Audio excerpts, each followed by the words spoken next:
समाचार पत्र, रेडियो एवं अन्य जनसंचार माध्यमों की तरह दूरदर्शन भी एक जनसंचार माध्यम है।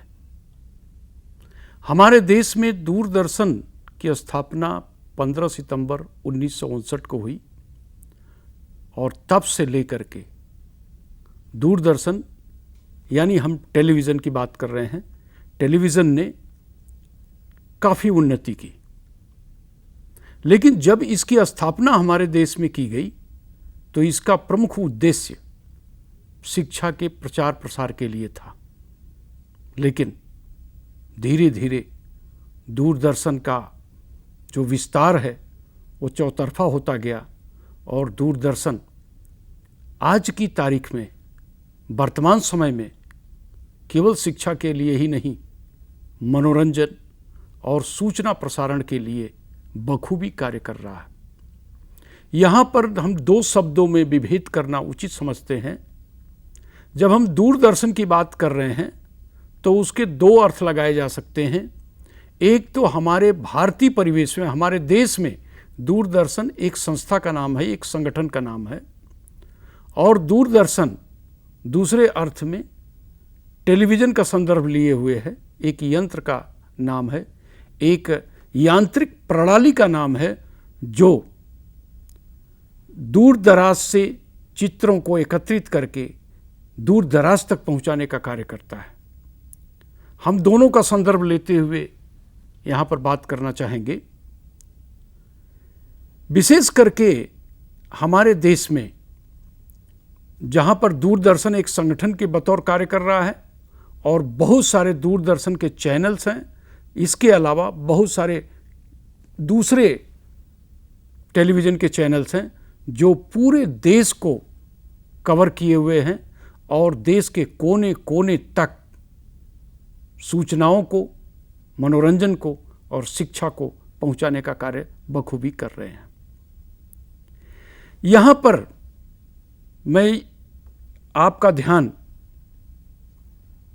उस तरफ लाना चाहूँगा जहाँ पर कि दूरदर्शन के राष्ट्रीय प्रसारण की बात करते हैं हम।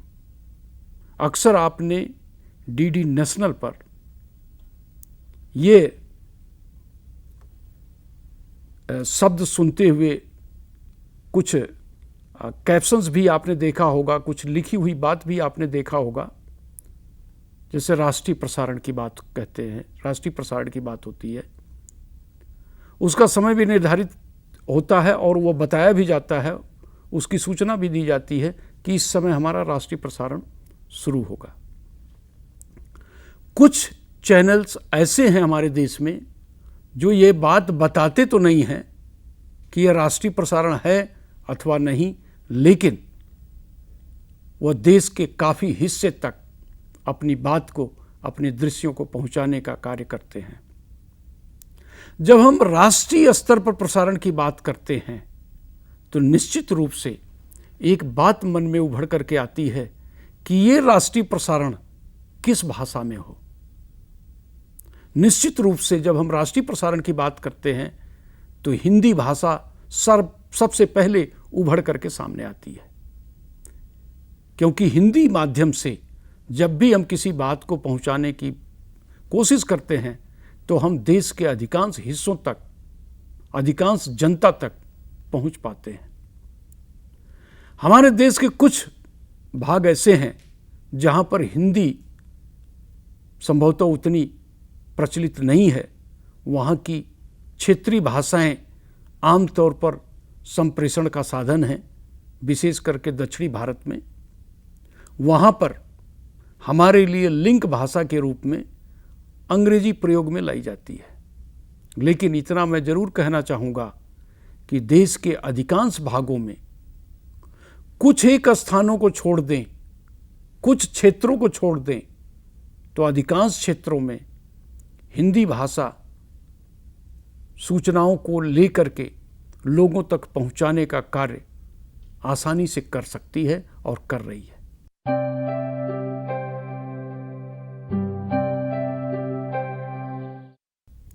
अब यहाँ पर यह प्रश्न उठता है कि हिंदी भाषा, हिंदी साहित्य और दूरदर्शन का क्या रिश्ता है?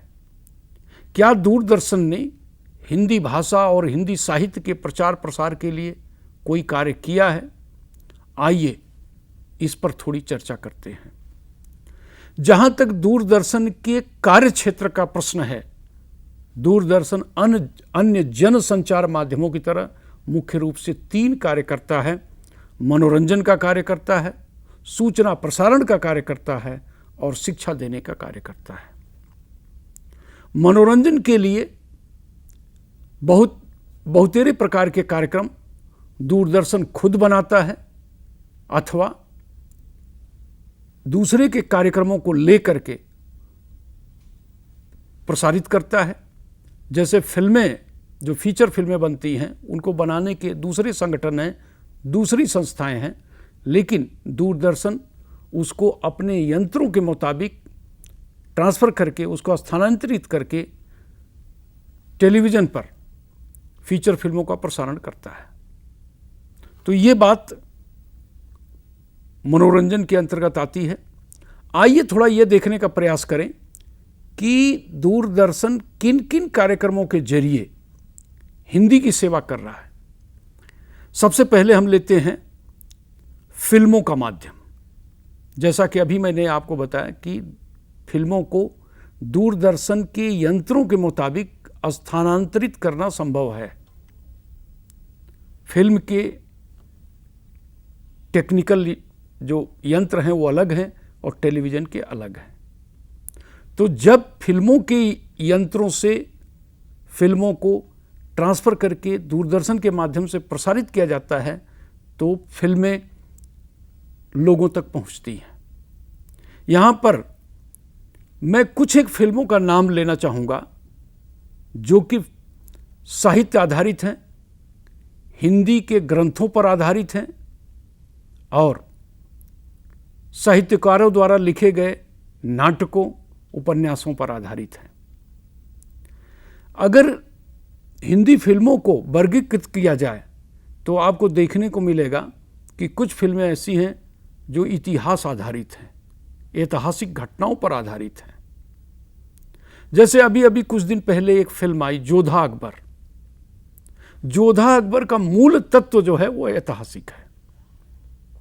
इसी तरह से बहुत सारी फिल्में ऐसी हैं जो पौराणिक हैं, जो देवी देवताओं से संबंधित कहानियों पर आधारित है। वो किसी भी धर्म के देवी देवता हो सकते हैं। तो दूसरी कैटेगरी ये है। तीसरी कैटेगरी अगर आप ये देखेंगे फिल्मों की तो एक सामाजिक संदर्भ है फिल्मों का, जो समाज आधारित हैं, समाज की बातों को, समाज के मूल्यों पर फिल्में बनाई गई हैं। चौथी कैटेगरी अगर आप देखें तो एक परिवार को लेकर के है, पारिवारिक फिल्में जिसे हम कहते हैं। तो विभिन्न कैटेगरीज में, विभिन्न श्रेणियों में फिल्मों को विभाजित किया जा सकता है। लेकिन बहुत सारी फिल्में ऐसी हैं जिनकी पटकथा लेखक ने कल्पनात्मक रूप में लिखा है, उसका कोई ऐतिहासिक, पौराणिक या कोई और संदर्भ नहीं मिलता है। लेकिन बहुत कुछ फिल्में ऐसी हैं जिनका कि हमें ऐतिहासिक और सामाजिक संदर्भ मिलता है और उसके जो कहानी है उसके लेखक भी हमको दिखते हैं। जैसे एक फिल्म हम आपके सामने उसका नाम लेना चाहेंगे, तीसरी कसम। तीसरी कसम फिल्म फणीश्वर नाथ रेणु के द्वारा रचित कहानी तीसरी कसम पर आधारित है। इसी तरह से आपको बहुत सारी फिल्में देखने को मिलेंगी जो कि उपन्यासों पर आधारित हैं, कहानियों पर आधारित है। जब ये फिल्में लोगों तक पहुंचती हैं तो निश्चित रूप से लोग साहित्यकारों द्वारा लिखी गई कहानियों और उपन्यासों को बड़े आसानी से ग्रहण कर लेते हैं। फिल्मों के अलावा टेलीविज़न पर अगर आप देखें तो आपको नाटकों का भी दर्शन होगा। हिंदी के नाटक देखने को मिलते हैं, आपको क्षेत्रीय बोलियों के भी नाटक देखने को मिलेंगे। जैसे भोजपुरी में जो नाटक की शैली है वो नौटंकी है। आप टेलीविज़न पर कभी कभी जो है देखेंगे कि नौटंकी से संबंधित या नौटंकी आधारित नाटक प्रसारित किए जाते हैं। तो जहां एक तरफ नाटक में दी गई विषय वस्तु लोगों तक पहुंचती है, वहीं दूसरी तरफ हिंदी और हिंदी से संबंधित जो बोलियां हैं उनसे भी लोगों का परिचय होता है, उनसे भी लोगों की मुलाकात होती है। आगे चलते हैं तो आप देखेंगे कि दूरदर्शन पर, चाहे वो भारत का दूरदर्शन हो जो डीडी नेशनल है या और उसके कोई चैनल हैं, या किसी अन्य प्राइवेट चैनल के माध्यम से लोकगीतों का भी प्रसारण होता है। बहुत सारे लोकगीतों की रचना साहित्यकारों ने किया है। मैं आपको नाम लेना चाहूँगा, भोजपुरी के एक कवि थे, रचनाकार थे, भिखारी ठाकुर। भिखारी ठाकुर ने बहुत सारे लोकगीतों की रचना किया, और जब कोई व्यक्ति इन गीतों को गाता है और दूरदर्शन के लोग, टेलीविज़न के लोग, चाहे जो भी चैनल हो, इन पर कोई कार्यक्रम बनाते हैं और उनका प्रसारण करते हैं, तो निश्चित रूप से इन लोकगीतों से लोगों की मुलाकात होती है। लोग इन लोकगीतों का आनंद उठाते हैं, साथ ही साथ इन बोलियों को जानने का प्रयास करते हैं। इसी तरह आगे चलें तो आपको दूरदर्शन पर बहुत सारे धारावाहिकों का भी दर्शन हुआ होगा। विशेष करके मैं यहाँ पर नाम लेना चाहूँगा महाभारत और रामायण का। महाभारत और रामायण की कथा, जैसा कि आप जानते हैं, रामायण की कथा, जिसमें राम की कथा महर्षि वाल्मीकि ने लिखा है संस्कृत में, और रामचरितमानस में गोस्वामी तुलसीदास ने लिखा है, और भी बहुत सारे राम की कथा को और विभिन्न भाषाओं में लिखा गया है, लोगों तक पहुंचाने का प्रयास किया गया है। लेकिन जब रामायण नाम का धारावाहिक आता था दूरदर्शन पर, तो मैं आपको बताऊं कि लोग सड़कों पर नहीं नजर आते थे। लोग टेलीविज़न के सामने बैठे हुए उस धारावाहिक का आनंद उठाते थे। वही स्थिति महाभारत की रही। कहने का मतलब यह है कि रामायण और महाभारत की कथा वस्तु जो साहित्यकारों ने लिखा है, उन पर आधारित जब धारावाहिक बना और उसका प्रसारण हुआ, तो निश्चित रूप से लोग इन धारावाहिकों के माध्यम से जो कथा वस्तु लिखी गई है, जो विषय वस्तु इसकी है, जो कहानी है, वो काफ़ी हद तक लोगों तक पहुंची। और जो लोग रामायण और महाभारत की कथा से कम परिचित थे, वे भी काफ़ी हद तक परिचित हुए। इसके अलावा अगर आप देखेंगे तो मैला आंचल फलेश्वरनाथ रेणु का एक उपन्यास है, उस पर भी आधारित एक धारावाहिक का प्रसारण किया गया। इसी तरह से मुझे याद है गोदान पर आधारित 3 एपिसोड में, 1-1 घंटे का एपिसोड था, और 3 एपिसोड में जहाँ तक मुझे याद है यह धारावाहिक प्रसारित हुआ। गोदान धारावाहिक देखने के बाद जब कोई व्यक्ति गोदान उपन्यास अगर पढ़ा होता है, तो उसके सामने जब वो दृश्य आता है तो उसके मस्तिष्क के पटल पर एकदम चिरस्थायी हो जाता है। कहने का मतलब यह हुआ कि धारावाहिक भी हिंदी की सेवा करने में काफ़ी मददगार साबित हुए हैं। इसी तरह एक और धारावाहिक का हम नाम लेना चाहेंगे, चंद्रकांता। बहुत ही अच्छा धारावाहिक देखने को मिला।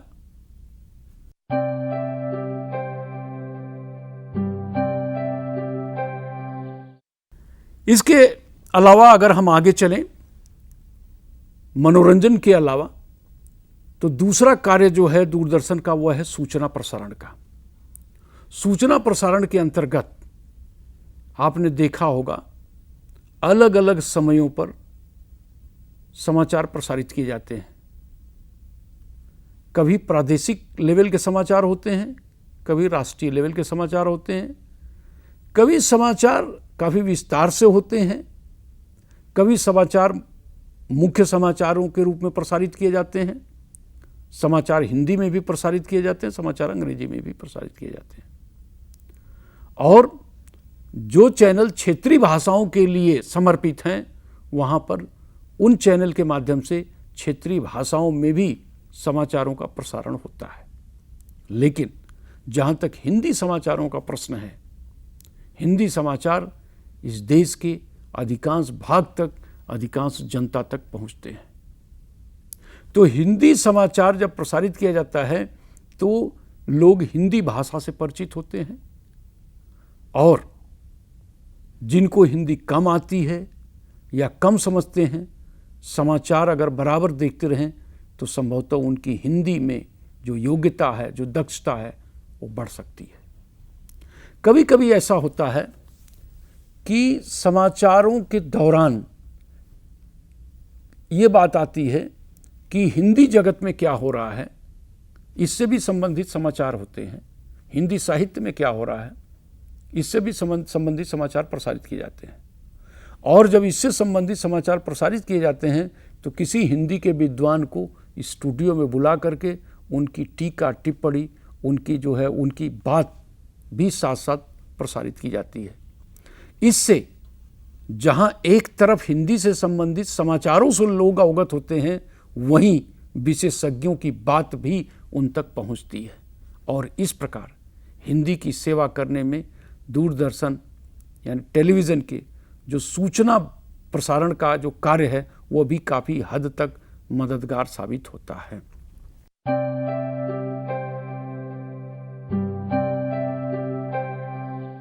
अब आइए चलते हैं, देखते हैं कि हिंदी को पढ़ाने में, हिंदी की शिक्षा देने में दूरदर्शन यानी टेलीविज़न की क्या भूमिका है। जैसा कि मैंने बताया, शुरू में ही बताया कि दूरदर्शन मुख्य रूप से 3 कार्य करता है। मनोरंजन के लिए कार्य करता है, सूचना प्रसारण के लिए कार्य करता है और शिक्षा के लिए कार्य करता है। शिक्षा के लिए किस तरह हिंदी की शिक्षा के लिए दूरदर्शन समर्पित है। वैसे तो हिंदी के अलावा अन्य भाषाओं की भी शिक्षा दूरदर्शन के माध्यम से होती है, अन्य विषयों की भी शिक्षा दूरदर्शन करता है, लोगों को पढ़ाने का प्रयास करता है, लोगों को सिखाने का प्रयास करता है। लेकिन कुछ कार्यक्रम ऐसे बनाए जाते हैं जो पूर्णतः हिंदी भाषा के लिए, हिंदी साहित्य के लिए समर्पित होते हैं। यदि आप यूजीसी चैनल देखते हैं तो आपको अक्सर हिंदी आधारित, हिंदी भाषा आधारित, हिंदी साहित्य आधारित बहुत सारे कार्यक्रमों को देखने को मिलेगा। ये जो कार्यक्रम हैं वो यूनिवर्सिटी के, कॉलेज के विद्यार्थियों के लिए होते हैं। सिलेबस पर आधारित हो सकते हैं अथवा सिलेबस पर आधारित नहीं भी हो सकते हैं। जैसे कभी कभी ये होता है कि सिलेबस में ये विषय नहीं दिया गया है, लेकिन उस विषय पर जब कोई कार्यक्रम बनाया जाता है तो सिलेबस में दिए गए विषयों को समझने में ये कार्यक्रम मदद करता है। इसको हम कह सकते हैं कि ये इनरिचमेंट टाइप कार्यक्रम है, जो प्रत्यक्ष रूप से सिलेबस आधारित नहीं है, लेकिन सिलेबस में दी गई बातों को समझने में मददगार साबित होता है। मुझे याद है कि जब हम पढ़ते थे, खास करके जब हम स्कूल में पढ़ते थे, तो हिंदी के कुछ लेखों को पढ़ने में, हिंदी के कुछ कविताओं को पढ़ने में हम कल्पना करते थे। हिंदी की कहानियों में भी कल्पना करते थे। जैसे मुंशी प्रेमचंद की कहानी एक मुझे आज भी याद है, ईदगाह नाम की कहानी, जिसका मुख्य चरित्र हामिद नाम का एक पतला दुबला 8-9 वर्ष का बालक है। जब हम उस कहानी को पढ़ते थे तो हम कल्पना कर लेते थे एक गांव की, कई बच्चे हैं उसमें, ईद का त्यौहार मनाया जा रहा है, उसमें हामिद नाम का एक बच्चा है जो मेले में जाता है और अपनी दादी के लिए चिमटा खरीद के लाता है, क्योंकि उसकी दादी के पास चिमटा नहीं है, तो जब रोटी बनाती तो उसके हाथ जल जाते हैं। ये कहानी जब पढ़ते हैं तो मन में एक कल्पना पैदा होती है और कल्पनात्मक रूप से हम एक पूरा एक फिल्म बना लेते हैं, एक ड्रामा बना लेते हैं अपने मन में। लेकिन जब दूरदर्शन पर इसी तरह का कोई कार्यक्रम आता है, चाहे वो फिल्म के रूप में हो, चाहे वो टेलीफिल्म के रूप में हो, धारावाहिक के रूप में हो, या कहानी का रूपांतरण हो, वीडियो रूपांतरण हो, जब इस तरह का कार्यक्रम आता है तो हमने जो किताबों के माध्यम से पढ़ा है उस चीज़ को स्पष्ट होने में दूरदर्शन काफ़ी मदद देता है।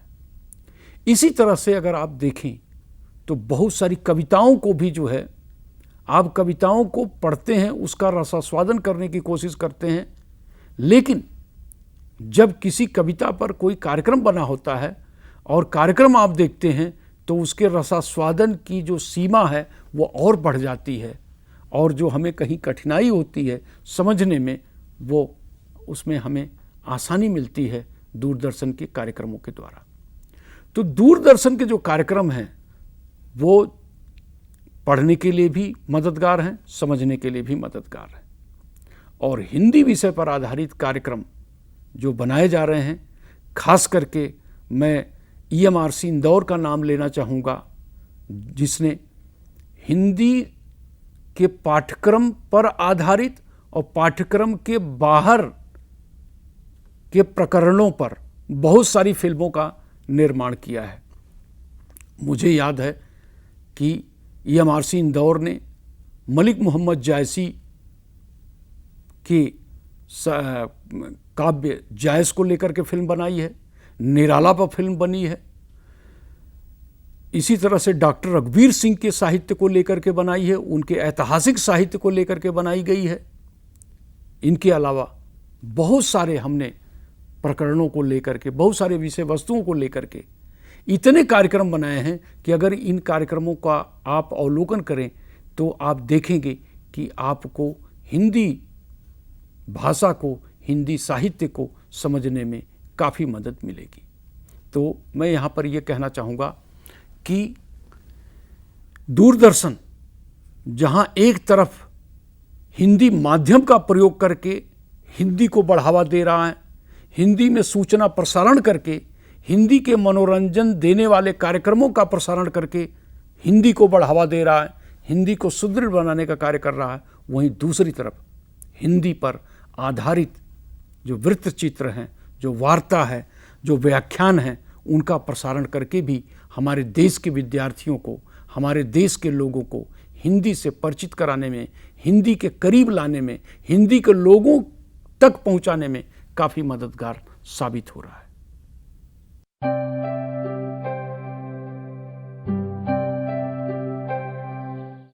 अंत में मैं अपनी बात को निष्कर्षात्मक रूप में प्रस्तुत करते हुए ये कहना चाहता हूँ कि दूरदर्शन एक प्रबल माध्यम है, केवल मनोरंजन का नहीं, केवल सूचना प्रसारण का नहीं, बल्कि शिक्षा का। क्योंकि दूरदर्शन में दृश्य भी है और श्रव्य भी है, और दृश्य श्रव्य का इतना अनूठा संगम है, इतना अच्छा मिलन है कि कुछ बात हम दिखा के बता देते हैं और कुछ बात जो हम दिखाते हैं उसी को समझा करके बता देते हैं।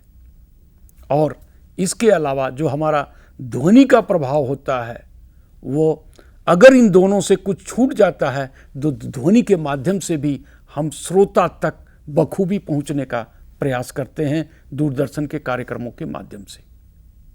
यहाँ पर यह मैं कहना चाहूँगा कि यदि हम हिंदी को राष्ट्रीय भाषा के रूप में सही ढंग से निरूपित करना चाहते हैं तो दूरदर्शन टेलीविज़न के चैनल्स जो हैं वो बड़े प्रबल साधन के रूप में उपयोग में लाए जा सकते हैं। देखिए, जैसा कि आप जानते हैं कि लोग कहते हैं कि कुछ दूर चलने पर संस्कृति बदल जाती है, पानी बदल जाता है, आबो हवा बदल जाती है, भाषा बदल जाती है। भाषा में बदलाव होना स्वाभाविक है। जैसे अगर आप पूर्वी उत्तर प्रदेश की हिंदी सुने, पश्चिमी उत्तर प्रदेश की हिंदी सुने, मध्य प्रदेश की हिंदी सुने, राजस्थान की हिंदी सुने, तो आपको अंतर नजर आएगा। बोलने में उसका जो उच्चारण करना है उसमें आपको परिवर्तन नजर आएगा। लेकिन मैं यहाँ पर यह कहना चाहूँगा कि इन सारे परिवर्तनों के बावजूद भी हिंदी एक भाषा है, हिंदी एक राष्ट्रीय भाषा है जो हमारे देश के अधिकांश लोगों तक पहुंचती है। तो हिंदी में अगर दूरदर्शन के कार्यक्रम, चाहे वो साहित्यिक पर आधारित हों, चाहे वो भाषा पर आधारित हों, अच्छे बनाए जाएं और इनका प्रसारण कई बार किया जाए, शिक्षा के उद्देश्य से किया जाए, तो निश्चित रूप से दूरदर्शन एक ऐसा साधन सिद्ध होगा जो कि हिंदी को दूर दूर तक पहुंचाने में, लोगों तक पहुंचाने में, लोगों का मनोरंजन करने में कामयाब सिद्ध होगा। यहां पर एक दो बात और मैं कहना चाहूंगा कि हिंदी का मतलब केवल खड़ी बोली नहीं है। हिंदी के साथ बहुत सारी और बोलियां जुड़ी हुई हैं। जैसे मैं आपको बताऊं कि भोजपुरी, अवधी, छत्तीसगढ़ी, बुंदेलखंडी, ब्रज भाषा, ये सब अगर आप देखें तो हिंदी के इर्द गिर्द हैं। जैसे अगर आप भोजपुरी का जो क्षेत्र है वहां से आप लखनऊ की तरफ चले, बनारस से लखनऊ की तरफ चले, तो लखनऊ पहुंचते पहुंचते आप अवधी भाषा में पहुंच जाते हैं, जबकि बनारस में आप भोजपुरी भाषा बोलते हैं। तो मैं ये कहना चाहूंगा कि वो लक्ष्मण रेखा कहां है जहां पर कि भोजपुरी समाप्त होती है और अवधी शुरू होती है, ऐसा कहना मुश्किल है। भोजपुरी अवधी दोनों हिंदी के रिश्तेदार हैं, हिंदी की बहनें हैं। तो अगर हम भोजपुरी में कार्यक्रम बनाते हैं, अवधी भाषा पर आधारित कार्यक्रम बनाते हैं, तो ऐसे भी कार्यक्रम हिंदी को संबल प्रदान करते हैं और हिंदी के प्रचार प्रसार में अपनी भूमिका बखूबी निभाते हैं।